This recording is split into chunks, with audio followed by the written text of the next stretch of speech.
Welcome to day 2 of the Soul Blueprint Workshop. And I know this is going to be another really powerful day. Hope you found that to be the case yesterday. I know it is like the channeling's gone to another level, isn't it? It's just so powerful now. So that means we've all gone to another level too, because he needs the audience to be able to receive it. So congratulations to everyone on that side. So, okay, I'm going to turn it over to Daryl. I know it's going to be a great day. I don't know about you all, but I'm like energized and ready for this. So, okay, Daryl, thank you so much. We very much appreciate what you do.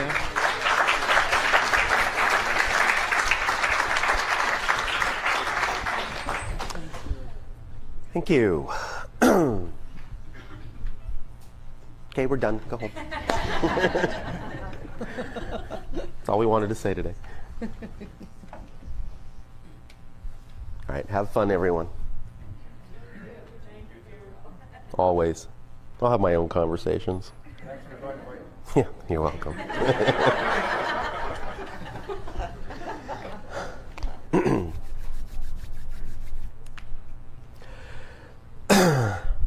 That'll be my first book, My Life as a Telephone.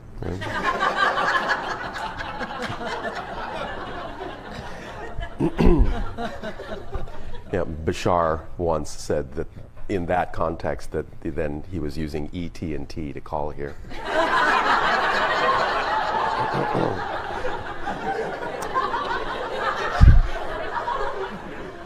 I think it was really a mistake teaching them our humor.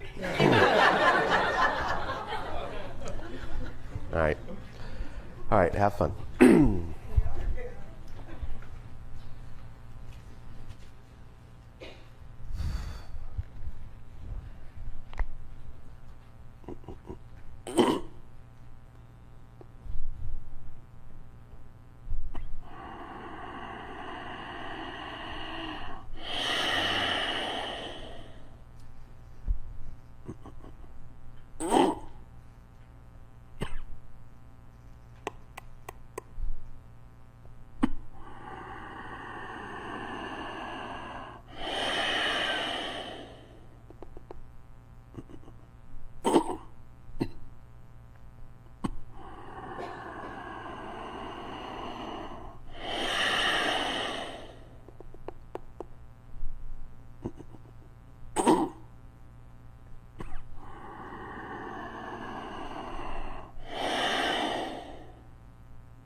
I'll say good day to you this day of your time. How are you all? Excellent.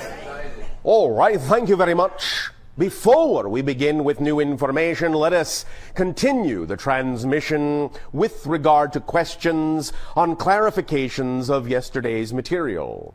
You may proceed. Yes, good morning, Bashar. And to you, good day. Thank you. Yesterday you were talking about changing thoughts. Yes, changing thoughts, changing feelings, changing beliefs. Yes. Yes. And the foundational beliefs. I wonder if you have any suggestions as to techniques for doing that. It seems to be it's a very mental thing for me. And by the way, I love being around you because you make my brain sweat. However... Oh, all right. And today Do you need to call a doctor?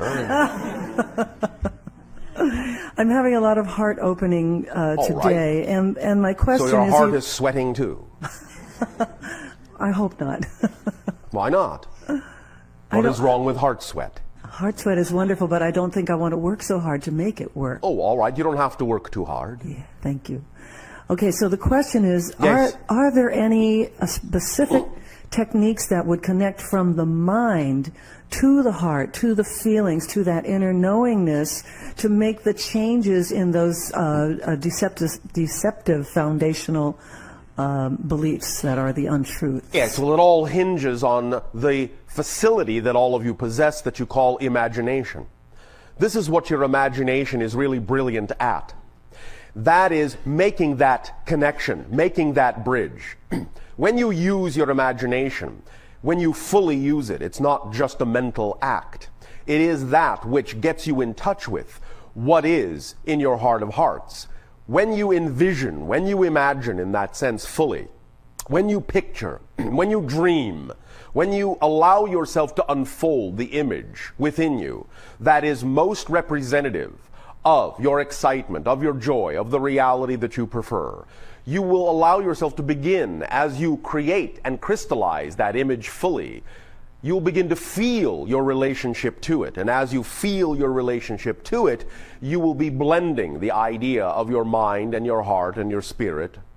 You follow me? And your body. Yes, yes. Imagination is the crucible in which all these other facilities and all these other vibrations can be melted together, blended together, and reformed into a new understanding of who and what you prefer to be as a person experiencing physical reality.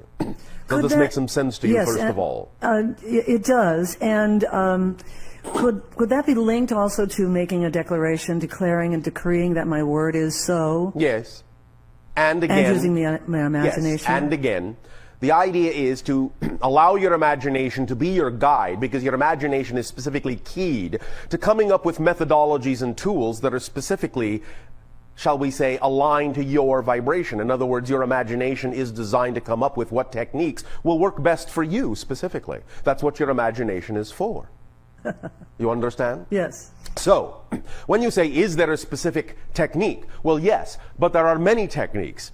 Each individual will have a tool or a technique that will work best for him or her. So, even though there are some fundamental principles as we have shared them with you, your own imagination is your best guide for taking those fundamental tools, those fundamental principles we've already shared, and putting them together in a kit, in an order, in a methodology that works specifically best for you. So you must rely both on the information that you discover through your own synchronicities, through us, through any other avenue, what have you, but you must then blend that, put all that information within your imagination, and allow your imagination to put them in the proper order and use them in the proper way that's best for you. In that sense, you are amplifying them in that way by using your imagination with them, by using them in your imagination. Does that make sense? Yes, indeed. Is that sufficient to answer your question, or is there some other specific way in which you wish to explore this concept before we go on? No, that's fine. Thank you so much. You are so welcome.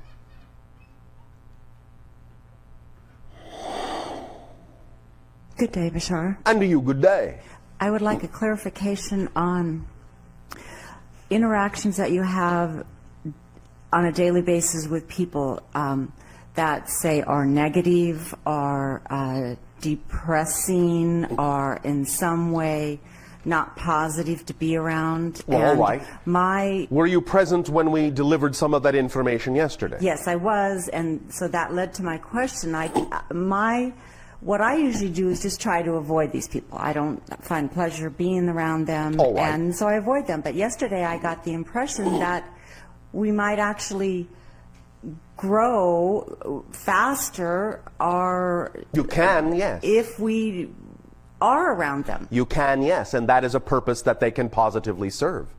The idea, of course, is in some senses twofold. Number one, as you say, not so much a matter of avoidance, but a recognition that if someone is of a vibrational frequency that simply isn't compatible with your preferential reality, then yes, you do not necessarily have to associate with those people. Mm-hmm. And that's all well and good. And then in that context, you're also giving them, by behavioral example, an opportunity to understand a consequence of their action. In other words, if they want to interact with you, they will also have to change their frequency for you to want to interact with them. Mm-hmm. If they choose not to, then there will be no interaction, and that will be seen as a consequence of the vibration that they are choosing and the vibration that you are choosing. So in that sense, you can recognize that you may not have compatibility and you don't have to associate, but you don't have to look at it as avoidance per se, mm-hmm. because the idea is that if you simply are of a certain frequency, it will probably be less likely that you will simply allow for an arrangement to occur where you will encounter them as often or even at all. However, on the other side of that coin, as you say in your language. If you then, with that understanding, still do encounter someone of that vibration, then yes, you have exactly and precisely understood that it can be used still, nevertheless, in a positive way to accelerate your own growth, to enhance your own growth, and also perhaps still yet as an opportunity or a possibility for them to learn something as well by seeing how you respond to them. You follow? Okay, I understand that, then they would see how I would respond, but Yes. what benefit am I getting around being people that are depressed and negative? Well, you could help them perhaps alleviate their depression. Only if they're receptive to it. Of course. But again, it doesn't matter because it still can be used by you in a positive way. Use your imagination on this. And again, remember, simply and fundamentally, there is no mystery to the idea that you might keep running into people like this just because you're on Earth, and that's the way Earth is right now. It is, and So it is not an issue of attempting to avoid that. In other words, ultimately, there really is, at this moment in your evolution, no way to completely avoid that. Because you have made an agreement to recognize that there are still going to be a number of people going through their own processes, probably still exhibiting a lot of negativity, and so on and so forth. And you simply have to allow yourself to recognize that's the atmosphere in which you exist right now. And it will eventually change. But not right now. Right now, you are still capable of running into many different kinds of people with many different kinds of beliefs, many different kinds of attitudes, some of which are going to be highly incompatible with yours. But you have to trust the synchronicity of your life in that if they are there in your life, if they do come in to your life, then there is something there that will help either you, them, or both of you, if you are willing to look at it from that perspective. Because again, you see, if you really are of a vibration that you say is the vibration of your preferred reality, then it won't matter to you who it is that comes into your life or who it is you interact with, because the interaction for you will always be positive, beneficial, and constructive, and allow you perhaps to exercise more compassion.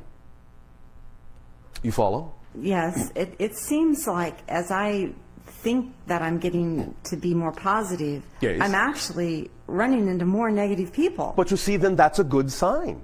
It means But- you can handle it. Don't you get it? Remember when we said the idea is that growth on your planet at this time is not an exclusion principle, it's an inclusion principle. And the more light you create in your life, the more you will become aware of the dark that also exists in your reality. Becoming aware, more aware of more of the dark, means you are containing and radiating more of the light. So it's a good sign. Except there's more and more people I don't want to be around. But you see, you're judging it. And in Yes. judging it, you are matching their frequency, and that's why it's uncomfortable for you. Okay. It's uncomfortable not because you are actually staying in your frequency, it's uncomfortable because you're not staying in your frequency of preference. Okay. That's then, for you, obviously, one of the main reasons why you're attracting them, to show yourself that it is actually very easy for you to succumb to their vibration instead of staying in the one you prefer. And therefore, this is actually a constructive lesson for you, that it's easy for you to give up the reality of your preference in light of what they are offering you instead.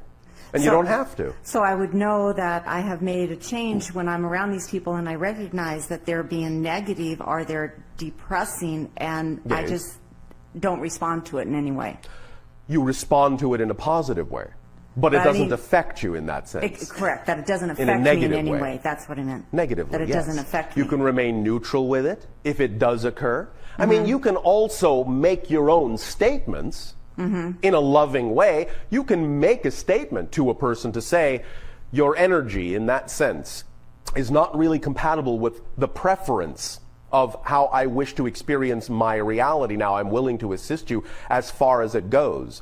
But you also have to recognize that you have the opportunity to change your energy. And if you choose not to, I will love you nonetheless, because I allow you to choose whatever it is you believe is best for your reality. But I will have to simply let you know that A consequence of your choice might be that we may not interact any longer because I prefer not to have that energy in my reality. So you give them a choice. And in that sense, you put it on equal footing.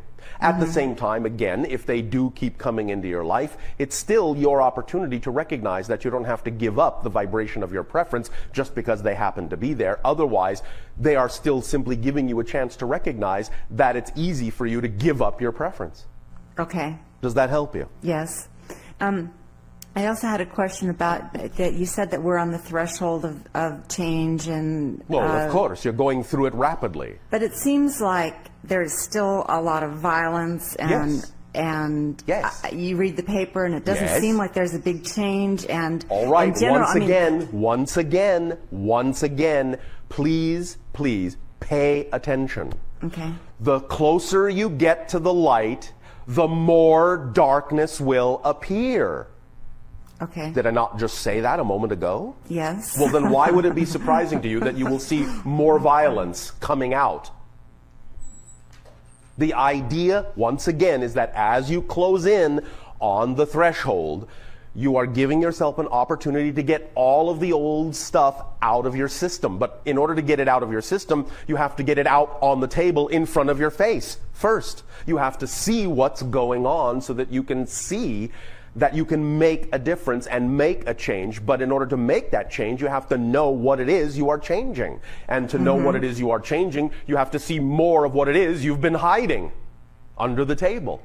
So the closer you get to the light, the more capable you are of allowing the darkness that has been suppressed to come to the surface. So of course, there will appear to be at first more negativity, more violence. You're getting it all out in the open so that you can really finally see what the choices are, dark and light, and allow yourself to choose the reality you really prefer.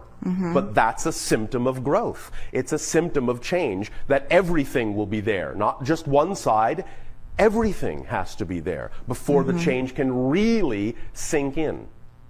This seems Does like that make sense to you? Yes. All right. It seems you like say that with some resignation. It's okay. Here's a resignation. Why isn't that exciting to you? Why are you not defining that as exciting, knowing that that's a symptom that you're getting closer to crossing that threshold instead of looking at it as if somehow there's something wrong? Because I hear what you're saying and I believe it on a global basis, but on an everyday basis, when you talk to people you work with or people that you meet, yes, and they're just struggling to get by, they're not yes, even asking questions, much less looking for answers. So there's I don't see a lot of growth. Not everyone on your planet will change. But the majority are not. Not everyone on your planet will change, and it may not even be the majority that will. That is not going to stop the idea of a transition. If in your mind you require a majority to go into the light in order for the entire world to change, perhaps you just don't understand the physics. Perhaps. The idea is this. Positive energy is integrative and geometrically powerful in that direction. Negative energy is segregative. And in that sense, it requires fewer people going in the positive to outweigh the amount of people staying in the negative. Okay. This is the idea behind the phrase that exists in your society of the 144,000. It means many other things as well. But the point is that if you actually have only 144,000 individuals vibrating above a certain frequency level on your planet in a positive energy format, those 144,000 will actually energetically outweigh the other several billion who may be still in negativity, because the several billion in negativity are not functioning cohesively. Okay. Whereas the 144,000 are functioning geometrically cohesively. So in that sense, their energy completely outweighs the other billion individuals who are not functioning cohesively. I see that. Does that help you understand the Yes. process? Yes. Then take heart. All right? Okay. Remember that as you shift and as you change, bit by bit, day by day, literally into new realities every moment, ultimately, yes, you will only ultimately, not right now, ultimately see only those operating on the same level with you. But the population of the world may not be the same in that new reality. Okay. Do you understand? Mm-hmm. Does that help you? Yes. All right, thank you. Thank you.